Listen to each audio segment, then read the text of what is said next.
இப்போ இருக்க குழந்தைங்களுக்கு செலவு சேமிக்கிறதுக்கு உண்டியல் வச்சு சேமிக்கிறதுக்கு சொல்லி கொடுக்குறோம். பட் செலவு வந்து சிக்கனமா பண்ணுன்ற விஷயத்த சொல்லி கொடுக்குறோமா? கிடையவே கிடையாது. ஸோ நம்ம பீரியட்ல வளரும் போது சேமிக்கவும் செஞ்சோம், செலவு பண்றது வந்து பேரண்ட்ஸ் செலவு பண்ணுவாங்க. ஸோ இதுக்கு இவ்வளவுதான் பண்ணணும் அப்படின்ற மாதிரி சொல்லி வளர்த்தாங்க. ஸோ அதனால கொஞ்சம் வந்து செலவு கட்டுக்குள்ள இருந்தது அப்படின்ற மாதிரி சொல்லலாம்.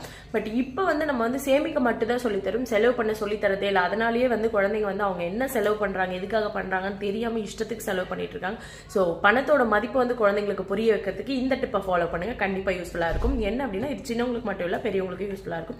ஒரு நோட்ல வந்து இந்த மந்த்துக்கான செலவு வந்து என்னென்ன செலவு பண்ணாங்க அப்படின்றத எழுத சொல்லுங்க.